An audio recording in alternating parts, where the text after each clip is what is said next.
ইসলামপুর উপজেলার দরিয়াবাদ গ্রাম।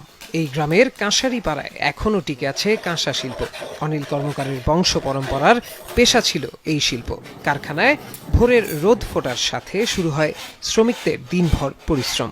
কাঁসার চাহিদা থাকলেও কাঁচামালের দাম বৃদ্ধি ও শ্রমিক সংকটে এই শিল্প এখন বিলুপ্তির পথে। সারা বাংলাদেশে আমরা এটা বিক্রি হতে আছে, চাহিদা খুব, কিন্তু আমরা তো দিতে পারতাছি না। পরিশ্রমের কাজ, আচ্ছা তারপরেও আপনি পোষাইতে আছেন, টিকে রাখা কঠিন হয়েছে। তো বেশি পুঁজি পাট্টা হইলে পরে তাহলে আমরা ওটা রাখতে পারি।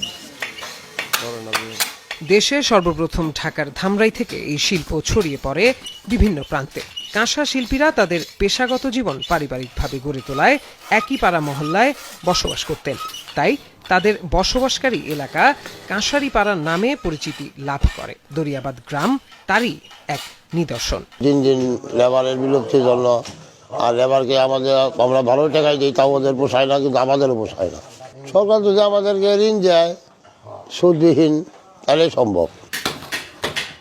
প্রথমে মাটির ফর্মা তৈরি করে গলিত কাঁসা ঢালাইয়ের কাজ করা হয়। এরপর হাতুড়ি দিয়ে পিটিয়ে তৈরি করা হয় কাঁসার থালা, বাটি, গ্লাস, জগ ও কলসি সহ অন্যান্য কারুকাজ।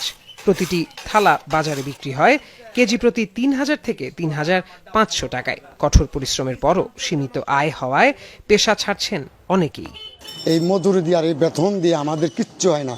পূর্বপুরুষ থেকে করে আসছে বিদায় এই বর্তমান প্রজন্মে আমি ধরে রাখছি, আমার পরে আর এই ব্যবসা আর কেউ ধরে রাখবে না। কারিগরের সমস্যা, পরিশ্রমের জন্য কারিগরে কাজ করতে চায় না। তবে এখনো বিয়ে বাড়ি ও সনাতনী ধর্মীয় উৎসবে কাঁসার জিনিসপত্রের চাহিদা রয়েছে। পর্যটকরাও এই পণ্য কিনে নিয়ে যাচ্ছেন স্মৃতি হিসেবে। যদিও দামটা একটু বেশি, তারপরও আমি চাচ্ছি যে আমার ঘরে এই ঐতিহ্যটা ধরে রাখার জন্য। বেশি হলেও বাজার তুলনায় কি করা যাবে, না লাগে এটা তো আর সবাই ব্যবহার করে না এবং সবাই বানায়ও না। কাঁসা শিল্পের ঐতিহ্য ফেরানোর পাশাপাশি এই শিল্পের সাথে জড়িত মালিক ও শ্রমিকদের আধুনিক প্রযুক্তির সাথে টিকে থাকতে কাজ করছে ইসলামপুর উপজেলা প্রশাসন। আদিকাল থেকে যারা এই ব্যবসার সাথে জড়িত, তারা মার্কেটিংটা ঠিক সেভাবে করে উঠতে পারছে না। উদ্যোক্তাদেরকে উদ্বুদ্ধ করছি যে আপনাদের যদি ঋণ সহায়তা লাগে, আর্থিক সহায়তা লাগে, তাহলে আমরা উপজেলা প্রশাসনের পক্ষ থেকে সবসময় আপনাদের পাশে থাকার চেষ্টা করব। যন্ত্রপাতি সহ কাঁচামাল আমদানির ব্যাপারে সরকার উদ্যোগ নিলে এই শিল্প বিলুপ্তি থেকে রক্ষা পাবে বলে মনে করেন কাঁসা শিল্পের সাথে জড়িতরা।